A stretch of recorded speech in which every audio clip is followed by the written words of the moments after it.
Nah, di ayat 46 ini Allah berfirman, katakanlah Muhammad, terangkanlah kepadaku jika Allah mencabut pendengaran dan penglihatan serta menutup hatimu. Siapakah Tuhan selain Allah yang kuasa mengembalikannya kepadamu? Perhatikanlah bagaimana kami menjelaskan berulang-ulang kepada mereka tanda-tanda kekuasaan kami, tetapi mereka tetap berpaling. Nah, di sini Allah mengetuk ya akal sehat kita untuk berpikir ya, seandainya kata Allah, kalau kucabut pendengaranmu bagaimana? Kalau kucabut penglihatanmu bagaimana? Artinya kita sebagai umat manusia disuruh Allah ya untuk memikirkan ya, seandainya suatu saat Allah cabut pendengaran, penglihatan serta mata hati kita tertutup ya dari beriman, bagaimana tentunya itu merupakan suatu eh, keburukan ya yang sangat besar ya kalau sampai kita tadi tertutup pendengaran, penglihatan bahkan hati ya untuk tidak mau menerima Islam. Maka kata Allah, siapakah selain Allah yang kuasa membalikannya kepadamu? Nah, sehingga di sini kita harus yakin bahwa tidak ada kekuasaan yang bisa ya mengembalikan baik secara fisik maupun juga secara non fisik ya. Kalau secara fisik misalnya suatu saat penglihatan sudah tidak berfungsi ya, kemudian bisa saja pendengaran tidak berfungsi. Nah, siapakah yang bisa mengembalikan kata Allah ya? Apakah Tuhan-Tuhan yang kamu nyatakan ada ya selain Allah? Jadi Allah di sini menantang orang-orang kafir ya, untuk Rasulullah menjawab ya tantangan orang-orang kafir yang sudah dipaparkan ayat-ayat ya, sudah sangat jelas wahyu Allah disampaikan, namun mereka tetap tidak mau beriman. Maka Allah meminta kepada Rasulullah untuk menyampaikan supaya mereka berpikir, coba kalau misalnya mengalami tadi ya, misalnya kebutaan, ketulian, siapa yang bisa mengembalikan semua itu? Nah, maka hanya Allah lah yang maha kuasa ya, di sini Allah tegaskan.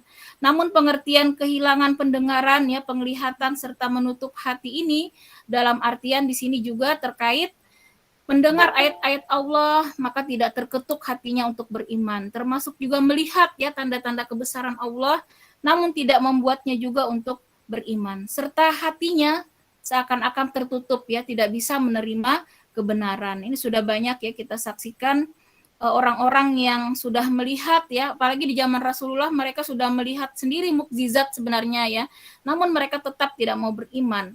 Nah, maka kata Allah, perhatikanlah bagaimana kami sudah menjelaskan berulang-ulang kepada mereka merupakan tanda-tanda kekuasaan kami. Nah, jadi Allah sudah menjelaskan tanda-tanda kekuasaan Allah, bahkan di zaman Rasulullah itu sudah pernah ya mukjizat bulan ya kan ya, bulan itu dibelah ya oleh Rasulullah, tapi tidak juga membuat mereka beriman. Jadi mukjizat-mukjizat yang luar biasa sudah dijelaskan kata Allah berulang-ulang, namun mereka tetap berpaling. Nah, itulah ya karakteristik ya orang-orang yang tadi mati hatinya.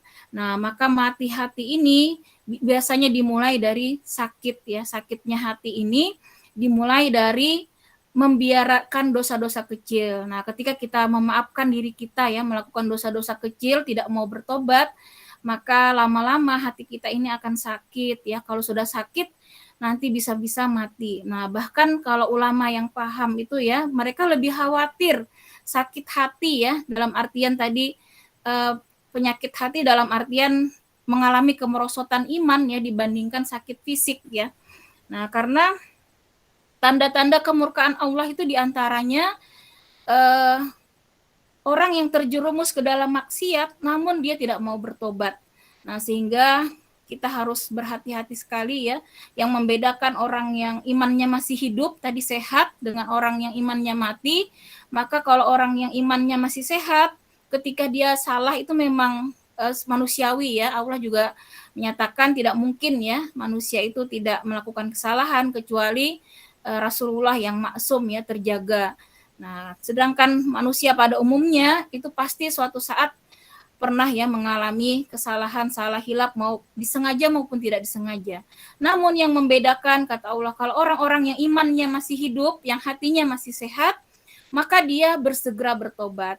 Nah, kalau para ulama ada yang menyatakan itu tobat kita itu jangan sampai lebih dari 6 jam gitu ya. Beda-beda, ada yang menyatakan 3 jam. Nah, namun sebaik-baiknya tobat adalah segera. Setelah kita sadar ya, langsunglah kita memohon ampun. Jangan sampai menunda-nunda tobat ya. Misalnya nih, kita sudah melakukan kezaliman kepada saudara kita ya. Karena kalau dosa kepada Allah kita bisa langsung ya istighfar, mohon ampun.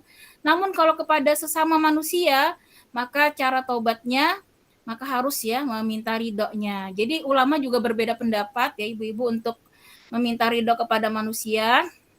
Ada ulama yang mengatakan misalnya nih kita menggibah seseorang, namun orang tersebut tidak tahu ya kalau digibahi, artinya dia tidak sama sekali tidak tahu, maka menurut ulama segeralah kita memohon ampun kepada Allah dan mendoakan ya orang yang kita gibahi, kalau perlu kita bersedekah ya memberikan atas nama orang tersebut. Nah, tidak perlu disampaikan ke orangnya, maaf tadi saya mengatakan kamu ini itu. Nah, itu malah katanya akan lebih memperburuk. Jadi sebelum orang itu tahu, kita segera memohon ampun, segera bertobat dan mengirimkan doa kepadanya. Namun kalau terlanjur ya orang itu sudah tahu, misalnya kita melakukan kezaliman kepadanya dan dia tahu kalau kita sudah menzalimi dia, maka termasuk contohnya gibah tadi ya, mungkin dia sudah mendengar berita ya dari yang lain bahwa kita telah menggibahi dia misalnya, maka mau tidak mau kita harus meminta ridhonya ya, karena sudah terlanjur dia mengetahui. Nah, karena itu memang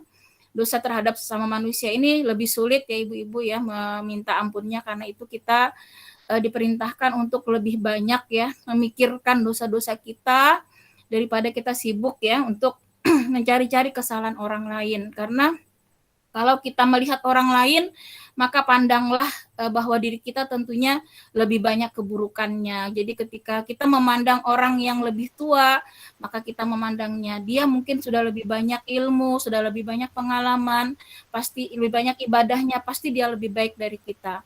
Memandang yang lebih muda, dia masih muda, mungkin dia belum banyak dosa. Nah, jadi kita tidak pernah merasa kita itu lebih baik dari orang lain. Nah, dengan kita merasa diri kita ini sangat banyak kekurangan, sangat banyak keburukan, sehingga kita tidak sempat lagi ya untuk menilai orang lain. Kita sibuk untuk mengintrospeksi diri kita dan tadi ya membersihkan hati kita. Nah, karena itu semoga kita tidak termasuk ya orang-orang yang tadi lalai ya menjaga hati. Nah, bagaimana hati kita untuk tetap sehat tadi, maka kita perbanyaklah ya mendekatkan diri kepada Allah.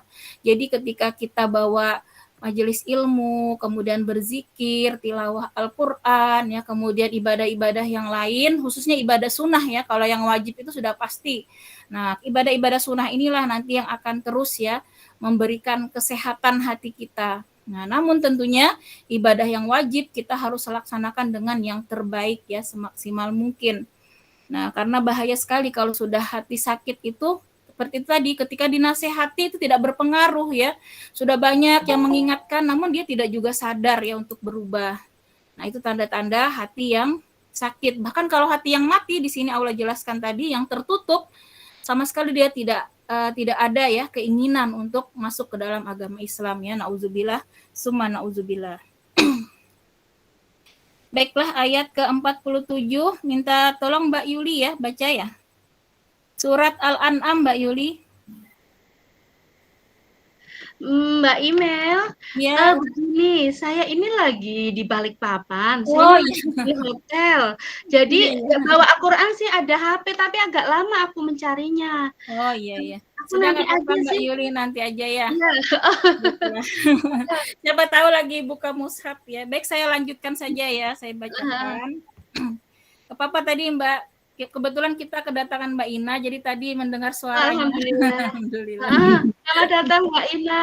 Ya, terima kasih. Iya, sehat selalu Mbak Yuli. Mbak Iya, Yuli. sama Mbak Ina kangen ya ya. Semoga Mbak Ina dilanjutkan ya. Kangen sentuh gini. Ya. Alhamdulillah. Iya. Baik, saya lanjut ya Ibu-ibu ya, ayat 47. Qul ara'aitakum in atakum azabullahi baghtatan aw jahratan hal yuhlaku illal qaumuz zalimun. Para rasul, katakanlah Muhammad, terangkanlah kepadaku, jika siksaan Allah sampai kepadamu secara tiba-tiba atau terang-terangan, maka adakah yang dibinasakan Allah selain orang-orang yang zalim? Nah, maka di sini ketika Allah sudah sangat murka ya kepada orang-orang yang zalim tadi, maka kata Allah di dalam tafsir dijelaskan ya, mereka itu nanti akan dibiarkan saja ya dalam kesenangan ya, dalam kesesatan. Nah, jadi kita di sini menurut tafsir Ibnu Katsir ya, kita harus berhati-hati ketika misalnya kita itu lalai ya, senang bermaksiat, namun kok semuanya lancar saja urusan gitu ya, rezeki melimpah gitu ya, sehat-sehat saja, tidak ada kesusahan, tidak ada sakit, maka hati-hati, itu menurut para ulama itu tanda-tanda artinya istidrat ya. Istidrat itu artinya Allah sudah murka, maka dibiarkanlah sesat ya, sehingga dia tidak sadar. Karena kebanyakan manusia ketika diuji dengan kesenangan ya, kenikmatan itu jarang yang ingat kepada Allah ya. Beda kalau kadang dikasih sakit, biasanya sudah nangis-nangis tuh memohon ya kepada Allah ya untuk misalnya disembuhkan, dihilangkan masalahnya ya. Namun ketika dalam kesenangan tadi banyak yang lalai ya, banyak yang tidak bersyukur, banyak yang tidak sadar.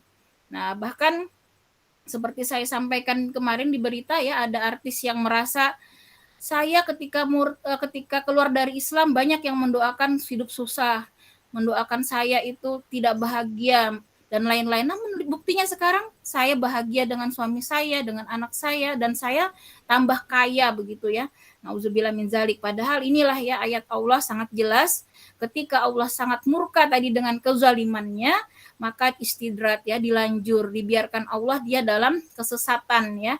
Jadi sama sekali tidak ditegur, dibiarkan saja ya, walaupun dia bermaksiat, hidupnya enak-enak saja ya, tidak ada teguran, maka itulah tadi keburukan ya. Dan Allah nanti suatu saat, kata Allah di sini, maka akan secara tiba-tiba diberikan siksaan ya, walau alam siksaannya kapan ya, entah nanti di dunia ataupun di akhirat. Namun di sini Allah tegaskan pasti semuanya itu akan mendapatkan balasan. Jadi jangan enak-enak aja ya sekarang merasa aman, namun Allah sudah tegaskan semuanya itu pasti akan dibalas dengan siksaan Allah, baik secara tiba-tiba ataupun juga secara terang-terangan ya. Maka semuanya kata Allah akan dibinasakan ya. Nah, namun di sini Allah tegaskan Allah tidak akan membinasakan ya orang-orang yang selain orang-orang yang zalim. Jadi di sini Allah juga memberikan ketenangan ya kepada orang-orang beriman untuk tidak perlu khawatir ya, untuk tetap tenang apapun kejadian yang Allah berikan ya, mau ujian kesenangan, kesusahan, kalau dia diberi kesenangan bersyukur, dan ketika mendapat ujian ya dia bersabar, maka tidak perlu khawatir kata Allah. Allah tidak akan membinasakan orang-orang ya yang selain orang zalim. Nah, jadi kalau orang yang beriman itu yakinlah Allah akan melindungi senantiasa. Nah, jadi kalaupun orang beriman itu dikasih sakit ya, suatu musibah, maka menurut para ulama ya disimpulkan bahwa itu adalah suatu hadiah dari Allah. Masya Allah. Jadi kalau orang-orang yang paham itu ketika dikasih musibah justru dia bersyukur. Nah, kenapa? Karena mereka paham betul musibah yang Allah berikan itu adalah penggugur dosa-dosa. Jadi cara Allah menggugurkan dosa-dosa itu sangat mudah sekali, karena sakit demam saja itu dosa 1 tahun sudah terhapus semuanya ya, Masya Allah, ketika kita ikhlas ya, sabar menerima ujian Allah.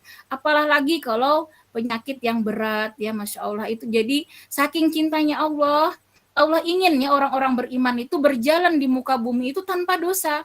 Nah, karena Allah ingin mereka berjalan tanpa dosa, maka dibersihkanlah ya dosa-dosanya. Nah, kalaupun dia sudah baik ya, sudah istilahnya terjaga dari dosa, namun juga dikasih ujian, maka itu adalah cara Allah untuk mengangkat derajatnya di surga nanti. Karena surga itu ratusan tingkat ya, maka orang-orang yang diuji namun dia sabar dan sementara dia juga orang baik, misalnya sudah tidak pernah menjaga dari maksiat, maka itu adalah cara Allah meningkatkan derajatnya di surga. Jadi semuanya itu adalah baik bagi orang beriman. Nah, jadi memang para ulama itu menyimpulkan bahwa ada 2 hadiah ya bagi orang yang beriman, orang yang dicintai Allah. Yang pertama itu adalah kematian. Masya Allah, ternyata kematian itu hadiah ya, dimaknai ya oleh para ulama. Dan yang kedua itu adalah kesusahan ataupun penyakit ya. Nah, jadi kalau kematian itu merupakan rasa sakit yang sangat berat ya ibu-ibu, bahkan di dalam hadis diceritakan sakitnya itu lebih dari tebasan ratusan pedang begitu ya, sangat sakitnya. Bahkan ada yang digambarkan sakaratul maut itu seperti mencabut itu ya kulit kita ya, di kulit kita itu dicabut pelan-pelan, sangat sakit ya. Kita sakit tergores sedikit aja udah sakitnya luar biasa, apalagi kalau kulit kita itu di apa namanya seperti kulit sapi itu dilepas ya, nauzubillah. Jadi sakitnya luar biasa. Namun di balik sakit kematian itu ternyata itu juga cara Allah menghabiskan dosa-dosa orang beriman ya selama di dunia, karena mungkin dia belum sempat bertobat. Nah, karena itu jangan pernah kita menyia-nyiakan ya setiap hembusan napas kita, waktu yang diberikan Allah untuk senantiasa tadi bertobat ya. Setiap kita melakukan kesalahan, jangan pernah kita menunda tobat.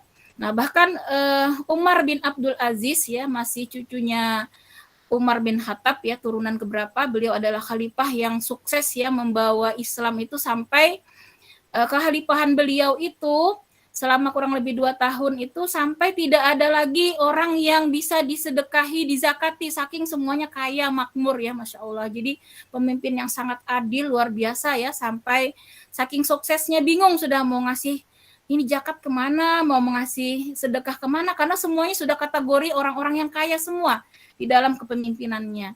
Nah, beliau adalah salah satu cucu ya dari Umar bin Khattab, dan ini kalau kita masih ingat ya, dia keturunan dari anaknya Umar bin Khattab ya, yang ketika itu Umar bin Khattab pernah berjalan suatu malam ya untuk memeriksa rakyatnya, dan pada suatu rumah beliau mendengarkan pembicaraan ya seorang wanita, seorang ibu dan anak perempuannya.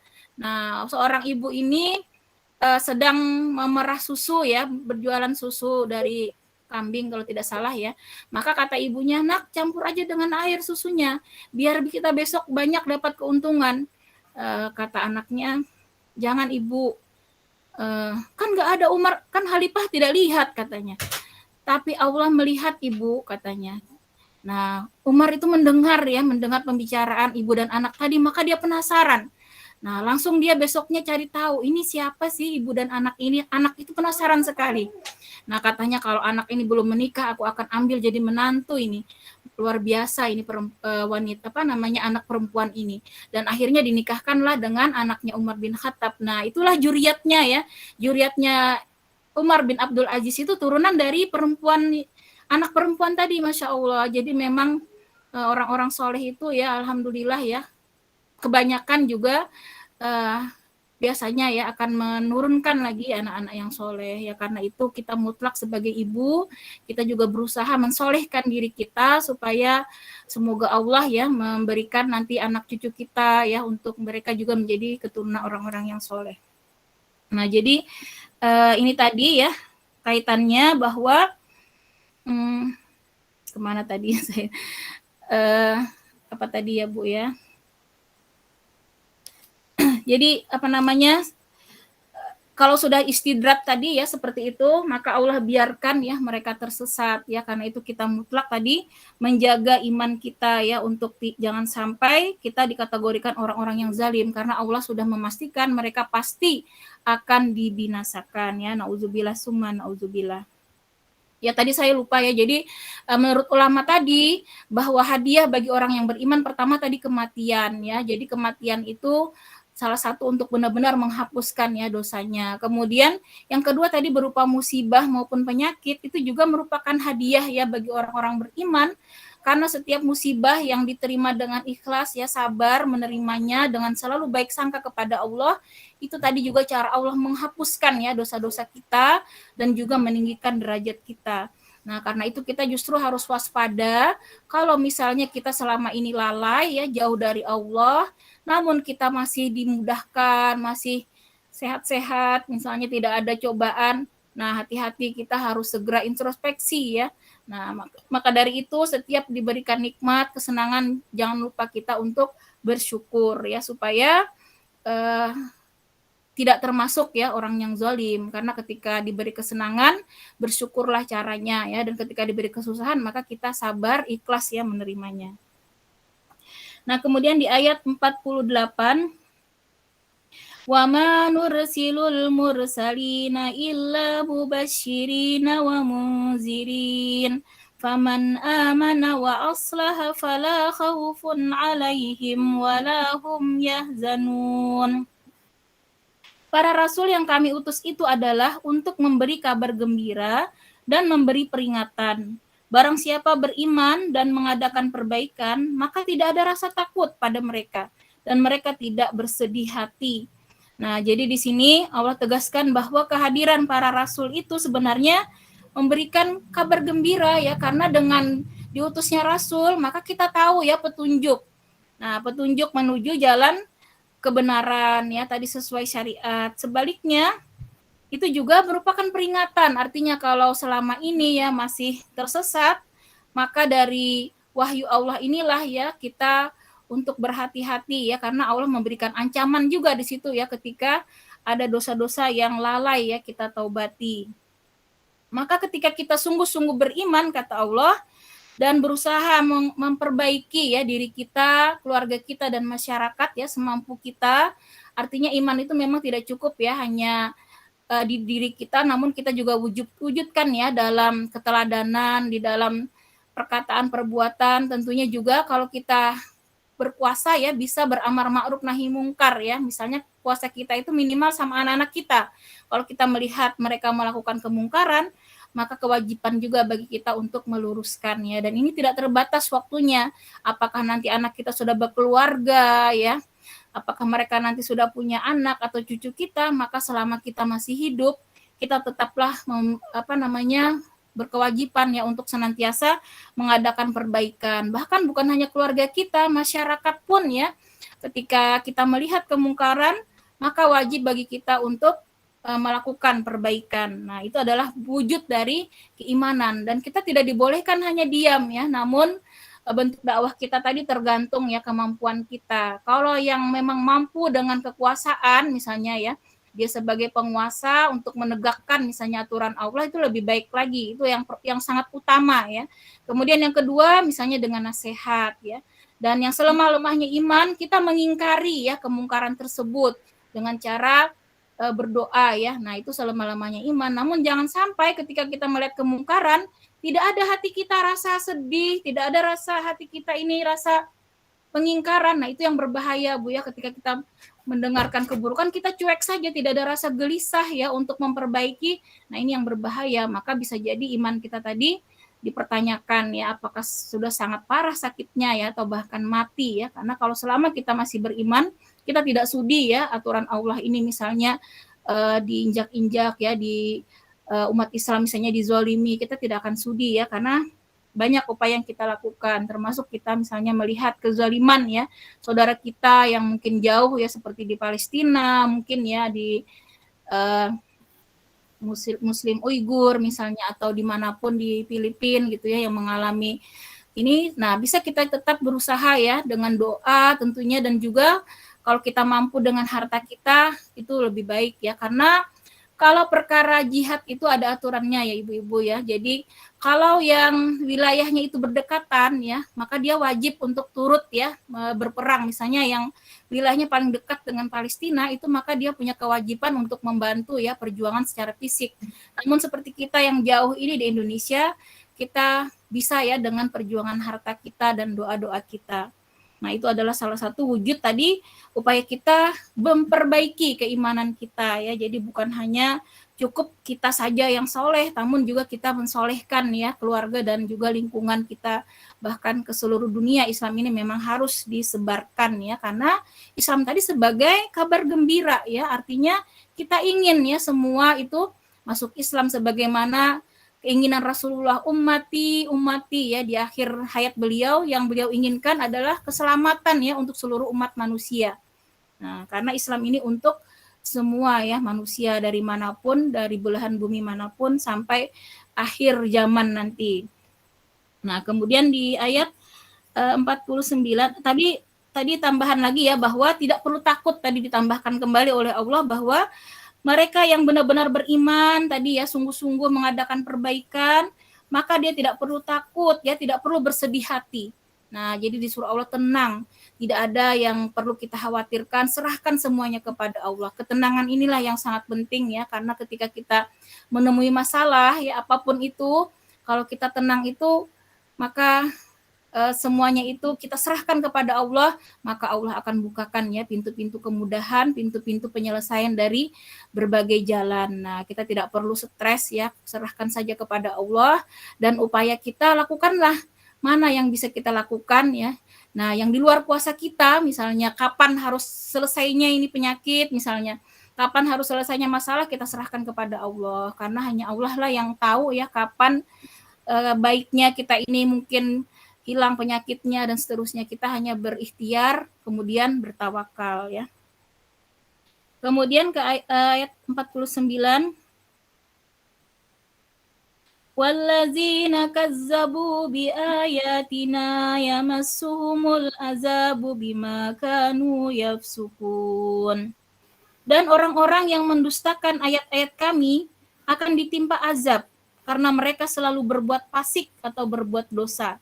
Nah, jadi Allah kembali menegaskan ya orang-orang tadi yang mendustakan ayat-ayat Allah, mengingkari ayat-ayat Allah, tidak mau beriman ya kepada Islam, maka mereka akan ditimpakan azab ya akibat dari perbuatan dosa mereka.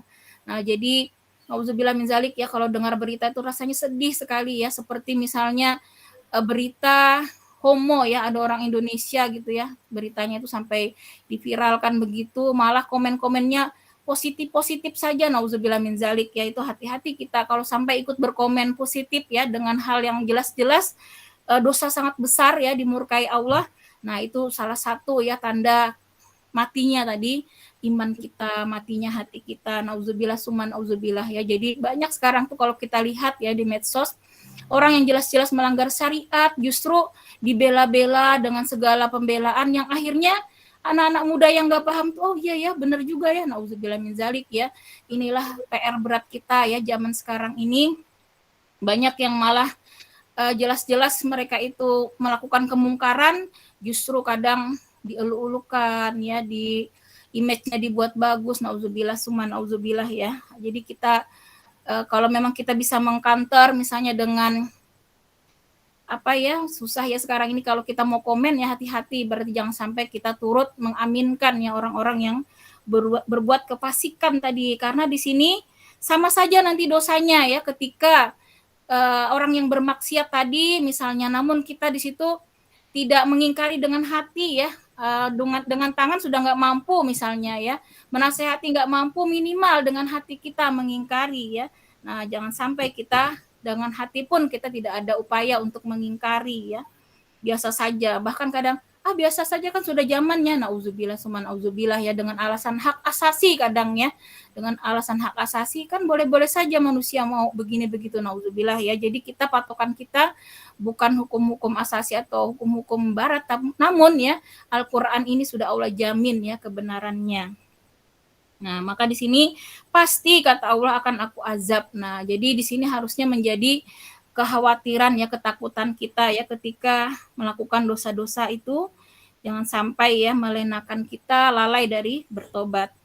Nah, kemudian di ayat selanjutnya di sini adalah tuntunan dalam menghadapi masyarakat. Nah, kemudian Rasulullah diberikan cara ya bagaimana menghadapi masyarakat pada saat itu ya, kaum kafir ya, Quraisy ya di Mekah ya. Nah, di sini kita melihat ayat 50. Qul la aqulu lakum indi khazainullahi wa la a'lamul ghaiba wa la aqulu lakum inni malak. In attabi'u illa ma yuha ilai. Qul hal yastawil a'ma wal basir afala tatafakkarun. Katakanlah Muhammad, aku tidak mengatakan kepadamu bahwa perbendaharaan Allah ada padaku. Dan aku tidak mengetahui yang gaib, dan aku tidak pula mengatakan kepadamu bahwa aku malaikat. Aku hanya mengikuti apa yang diwahyukan Allah, yang diwahyukan kepadaku. Katakanlah, apakah sama orang yang buta dengan orang yang melihat? Apakah kamu tidak memikirkannya? Nah, jadi ayat ini adalah menjawab ya tantangan orang-orang kafir Quraisy yang meminta ya kepada Rasulullah untuk mendatangkan berbagai macam mukjizat ya. Maka Allah perintahkan kepada Rasulullah untuk menjawab bahwa kemampuan ya untuk mendatangkan mukjizat tadi ya, termasuk mungkin mendatangkan perbandaraan, kekayaan atau apapun sesuai permintaan mereka, itu bukan kuasa dari Rasul. Namun Allah tegaskan bahwa para Rasul itu hanyalah utusan. Mereka hanya menyampaikan ya wahyu, namun mereka tidak punya kekuasaan ya untuk membuktikan tadi dengan mukjizat-mukjizat yang sesuai permintaan kaum kafir ya. Maka dalam Islam ini Allah ingin kita itu murni dalam berislam, bukan karena iming-iming harta ya, seperti kita tahu bahwa kaum orang-orang kafir itu ya, kristenisasi itu kan kadang diiming-imingi harta ya, diiming-imingi kedudukan, jabatan. Namun Islam tidak seperti itu. Karena Islam itu adalah murni dari keikhlasan ya, ketulusan hati. Bukan karena janji-janji jabatan, janji-janji kekayaan ya, namun itu murni dari keinginan dari dasar hati kita. Nah, jadi kalau yang beriman hanya karena ya, kemarin kita tahu bahwa dalam hadis pertama itu karena misalnya ingin menikahi seorang wanita ya, karena ingin mendapatkan harta, maka semua itu tertolak ya, tidak ada artinya di sisi Allah. Nah, maka dari itu katakanlah kata Allah kepada orang-orang tadi ya, bahwa aku tidak mengetahui. Jadi disuruh Rasulullah mengatakan Rasulullah juga tidak tahu hal-hal yang gaib ya, dan Rasulullah tidak kuasa tadi untuk mendatangkan apa-apa yang mereka inginkan. Nah, maka kata Allah, tidak sama ya, Allah menjelaskan bahwa orang yang buta dengan orang yang melihat. Nah, artinya orang-orang kafir itu dianggap orang yang buta ya, karena mereka sudah diberikan bukti yang nyata ya, namun mereka tidak mau juga beriman. Nah, jadi tidak ada ya dalam Islam itu misalnya kita mau nih semangat ngaji gara-gara misalnya mendapatkan keuntungan ya. Jangan pernah itu terbesit dalam hati kita ya. Namun kita harus meluruskan niat kita melakukan ya, misalnya menuntut ilmu agama, melakukan ibadah, apapun itu semata-mata hanya meraih ridha Allah, tidak ada yang lain. Jangan sampai karena keuntungan dunia, kemudian keuntungan selain ya daripada keridhaan Allah, maka itu semuanya sia-sia ya amalan kita. Nah, kemudian di sini di ayat 51 wa anzir bihil ladzina yakhafuna ay yuhsyaru ila rabbihim laisa lahum min dunihi waliyyun wala syafi'un la'allahum yattaqun. Peringatkanlah dengannya Al-Quran itu orang yang takut akan dikumpulkan menghadap Tuhannya pada hari kiamat. Tidak ada bagi mereka pelindung dan pemberi syafaat pertolongan selain Allah, agar mereka bertakwa. Nah, kemudian Allah memberikan peringatan ya kepada kita, barang siapa yang takut ya, tentunya takut dengan siksa Allah ya, takut dengan azab Allah, maka kita harus menyadari bahwa suatu saat nanti ketika kita dikumpulkan di padang mahsyar ya, tidak ada pelindung sama sekali. Nah, tetapi nanti ada 7 golongan ya ibu-ibu yang Allah lindungi di padang mahsyar ya.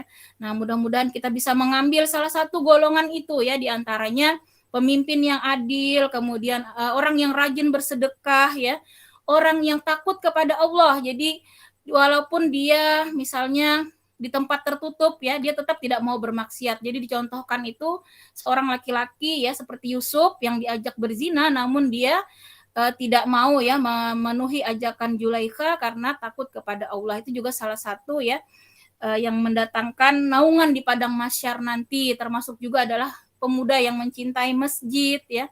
Nah, jadi ada 7 itu kita bisa mengambil yang mana yang kita bisa ya, mudah-mudahan nanti bisa termasuk ya yang dilindungi di padang mahsyar, karena kata Allah tidak ada pelindung nantinya ya, tidak ada syafaat kecuali nanti orang-orang yang sudah Allah janjikan, yaitu orang-orang yang bertakwa ya.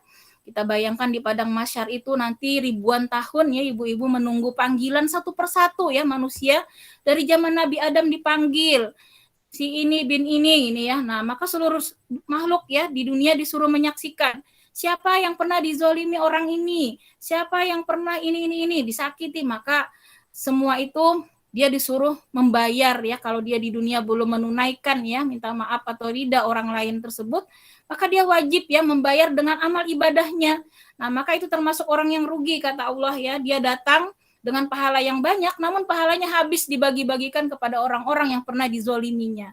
Dan kalau pahalanya sudah habis, maka dia akan menanggung ya dosa-dosa orang-orang yang pernah dizoliminya. Nah, karena itu kita harus mengingat ini suatu saat ini pasti ya akan terjadi, yaitu di padang mahsyar ya, di mana di situ adalah pengadilan yang seadil-adilnya, karena tidak ada yang bisa ditutupi. Mata kita akan berbicara, pernah melihat apa saja ya, telinga kita pernah mendengar apa saja, mulut kita berkata apa saja, semuanya akan berbicara sendiri-sendiri ya, tidak bisa lagi ditutupi. Nah, namun kata Allah bagi orang yang takut tentunya harus sadar ya bahwa mereka itu harus senantiasa bertakwa. Bertakwa itu artinya senantiasa kita menjaga diri kita untuk tidak bermaksiat dan senantiasa ya untuk melakukan ketaatan untuk lebih mendekatkan diri kita kepada Allah. Nah, kemudian di ayat selanjutnya ayat 52 terakhir ya. ولا تطرد الذين يدعون ربهم بالغداة والعشي يريدون وجهه ما عليك من حسابهم من شيء وما من حسابك عليهم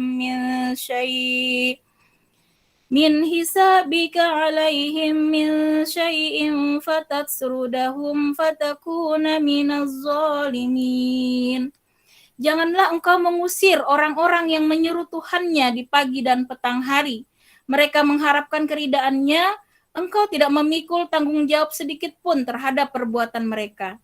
Dan mereka tidak memikul tanggung jawab sedikit pun terhadap perbuatanmu, yang menyebabkan engkau berhak mengusir mereka, sehingga engkau termasuk orang-orang yang zalim.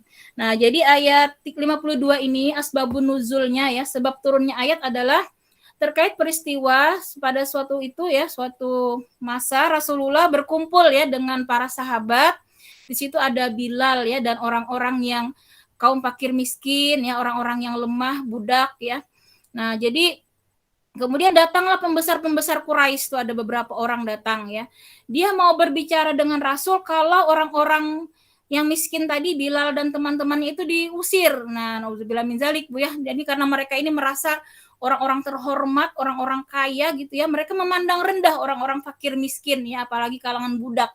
Nah, mereka itu minta diusir dulu tuh orang-orang itu. Kami nggak mau berdekatan sama orang-orang miskin gitu ya, orang-orang mereka anggap orang-orang budak itu orang-orang kalangan bawah gitu, mereka merasa orang-orang kalangan atas, nauzubillah min zalik. Jadi jangan sampai ya ada di diri kita itu merasa kalangan atas, ada membedakan manusia kalangan bawah. Ternyata ini sudah Allah tegur ya. Zaman Rasul sudah terjadi, ini untuk menjadi pelajaran bagi kita. Jangan pernah kita merasa itu orang kalangan atas atau kalangan bawah, nauzubillah min zalik ya. Ini sangat keras teguran Allah. Karena ketika itu Rasulullah sempat terpengaruh ya dengan mereka, karena mereka menjanjikan begini, kalau kamu usir orang-orang itu, kami mau mendengarkan ayat-ayat Allah. Mungkin kami akan beriman katanya. Nah, Rasulullah ini mendengar orang mau beriman itu kan semangat sekali ya. Nah, maka kata Rasulullah, Ali bin Abi Thalib ya dipanggil, coba ambil kertas, sini kita tulis perjanjian dengan mereka, mereka mau beriman kalau nanti kita menyuruh sahabat-sahabat kita itu pergi. Nah, maka turunlah ayat ini, Bu. Ketika Rasulullah sudah menyuruh Ali tadi ya, kertas sudah dibawa sama Ali, ini ya Rasul, saya akan tuliskan perjanjian mereka mau beriman kalau kita ya istilahnya bukan mengusir kalau Rasulullah ya menyuruh pergi dulu teman-teman kita gitu ya. Namun Allah langsung tegur, Bu. Ya, Rasul langsung ditegur, maka ketika ayat ini turun serta-merta Rasulullah langsung merobek kertas itu. Langsung dibuang oleh Rasulullah. Rasulullah sedih sekali dan memohon ampun ya karena kehilapan beliau. Karena beliau itu tertarik karena mereka mau beriman ya. Jadi mereka katakan kami mau beriman nanti. Namun itu adalah kata Allah di sini tadi ya. Janganlah kamu mengusir ya orang-orang yang menyeru kepada Tuhannya. Nah, justru sangat dimuliakan ya orang-orang tadi yang beriman tadi ya, Bilal dan sahabat-sahabatnya itu yang selalu menyeru Tuhan di pagi dan petang hari. Nah, mereka mengharapkan keridhaannya. Maka tidak perlu takut kata Allah kepada orang-orang pembesar itu, tidak ada pengaruhnya di sini ya. Kamu tidak akan memikul tanggung jawab sedikit pun terhadap perbuatan mereka. dan mereka juga tidak memikul tanggung jawab sedikit pun terhadap perbuatanmu. Nah, yang menyebabkan engkau mengusir mereka. Maka jangan sampai kamu mengusir tadi sahabat-sahabat itu, karena itu perbuatan yang sangat zalim ya. Jadi ini kadang kita di tengah masyarakat ya masih terjadi akhir-akhir ini banyak ya, kadang ibu-ibu itu membentuk geng-geng sosialita begitu ya. Terus dia merasa kalangan atas. Nah, tiba-tiba ada mungkin yang lain yang mereka anggap itu kalangan bawah. Nah, lalu mereka berbeda entah cara memandang kadang ya. Dan itu merupakan dosa besar walaupun hanya isyarat mata mungkin ya. Isyarat wajah menyatakan tidak suka, namun Allah Maha tahu. Karena ya di dalam surat Abasa itu kan ya, Rasulullah itu kan hanya bermuka masam ketika itu ya. Nah, itu sudah ditegur oleh Allah, apalagi kalau sudah jelas terang-terangan misalnya ya, menunjukkan dia itu tidak selepel misalnya, nauzubillah summa nauzubillah ya. Jadi ini merupakan suatu panduan bagi kita dalam kehidupan ya bermasyarakat. Jangan pernah sedikit pun ya kita di dalam hati terbetik bahwa kita ini memiliki kehebatan dengan kekayaan, mungkin dengan jabatan atau dengan ilmu atau dengan apapun ya, karena kata Allah di ayat-ayat yang sebelumnya, akulah yang paling tahu apa isi hatimu. Nah, jadi jangan pernah kamu merasa kamu itu lebih, jangan pernah kamu merasa itu punya kedudukan tinggi, karena akulah yang tahu apa isi hatimu. Nah, jadi tidak bisa ya perkara iman ini kita merasa-merasa itu tidak bisa, karena yang paling tahu di dalam hati kita apakah iman kita ini tulus, ikhlas, murni, dan Allah lah yang Maha tahu. Karena dari itu tadi ya, kalau kita memandang orang lain selalulah kita memikirkan banyak kebaikan dia yang mungkin kitalah yang banyak keburukannya. Jadi tidak pernah memandang rendah kepada orang lain. Walaupun sekalipun misalnya saat ini dia bermaksiat, bisa jadi suatu saat dia bertobat, maka dari itu kita jangan memburukkan orang itu dalam artian menggibah misalnya atau apa ya. Jadi boleh menggibah itu hanya dalam rangka misalnya perbaikan ya, ibu-ibu misalnya nih ya.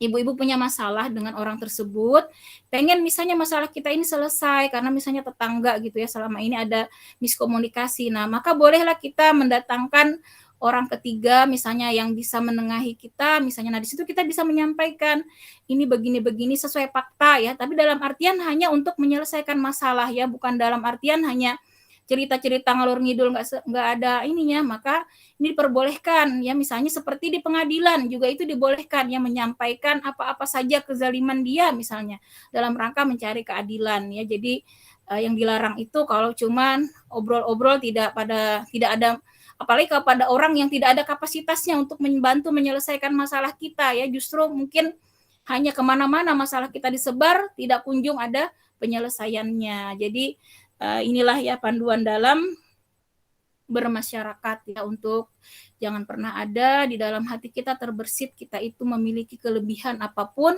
namun kita sadari kalaupun ada kelebihan itu semata-mata karunia Allah, dan semoga kita berharap Allah terus menjaga ya semua yang Allah karuniakan, nikmat iman ya, nikmat Islam. Maka itu kita mohon ya sampai akhir hayat kita ada di dalam diri kita. Karena itu jangan pernah ada kesombongan ya, walaupun sebiji zarah ya. Nah, demikian ibu-ibu untuk materi tadabbur kita pada hari ini. Alhamdulillah waktu kita masih lumayan ya, karena tadi ayatnya pendek ya. Jadi kalau memang ada pertanyaan ibu-ibu boleh ya, kita ada waktu kurang lebih 15 menit. Silakan ibu-ibu. Assalamualaikum Bu, mau bertanya.